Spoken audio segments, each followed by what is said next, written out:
मित्रांनो, मी केरम प्रतिनिधी काशीनाथ मोडे. आज आपण डाळिंबाच्या बागेवरती आलेलो आहोत आणि आपले इथले जे आमचे महाराज आहेत त्यांचा अनुभव आपण त्यांना शेअर करू. आपण त्यांना काय आला अनुभव ते.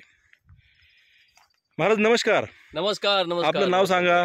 माझं नाव म्हातारदेव शिवराम आठरे, केळवंडे, तालुका पाथर्डी, जिल्हा अहमदनगर. बरं महाराज, मला सांगा, आता आपली डाळिंबाची बाग आहे बरोबर ना? झाडं किती आपली ही? आपली 500 झाडे. बरं, आता ह्या झाडांना तुम्ही आपले केरनचं मार्गदर्शन घेतलेलं आहे. हो, घेतलेलं आहे. तर घेण्यापूर्वीची परिस्थिती काय होती आणि तुम्हाला काय अनुभव आला महिन्यात? घेण्यापूर्वी परिस्थिती म्हणजे बाग म्हणून दिसत नव्हता. पाट ड्राय झालं होतं, काळी व्यवस्थित नव्हती. त्याच्यानंतर मला आदरणीय पाहुण्यांनी, बरेच पाहुण्यांनी तुमचा नंबर दिला. केरनवाले तुम्ही आले, डॉक्टर विजिटला आले आणि त्याचे मी औषध घेतले बाबा, बॉस काय असतील ते केरनचे, आणि त्याच्यामुळं झाडाचे प्रत सुधारले.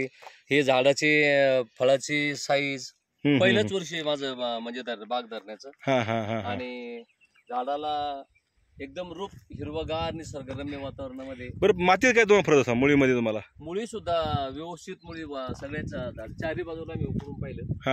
पण मुळीचं सुद्धा एकदम म्हणजे या ठिकाणी पाहू शकतो आपण, म्हणजे झाडामध्ये प्रचंड काळोखी आलेली आहे, माती काळी भरपूर आहे.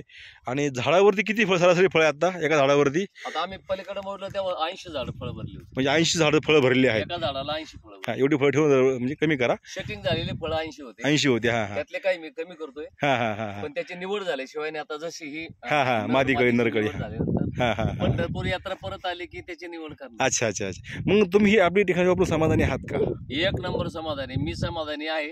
आणि शिवाय जैविकचं आहे, त्याला रोग प्रतिकारक शक्ती खूप वाढते. अच्छा अच्छा. स्प्रे फक्त तोच घेतलाय. मला जो सांगितलं बा, ताक, दूध, त्याचं जे बॉस, त्याच्यात मी स्प्रे घेतलेला आहे. मी रासायनिक फक्त एकदाच कीटकनाशक घेतलं काल. अच्छा अच्छा. बरं, आता इतर जे शेतकरी बांधव आपले आहेत त्यांना तुम्ही काय सल्ला द्याल? नाही, शेतकरी बांधवाला मी हा सल्ला देईल की डोळे झाकून केरनला म्हणजे विश्वास ठेवा. मी जाहिरात म्हणून करीत नाही, पण मी सत्य वास्तव तसा. अच्छा अच्छा. धन्यवाद साहेब, दिल्या माहितीबद्दल खूप खूप धन्यवाद.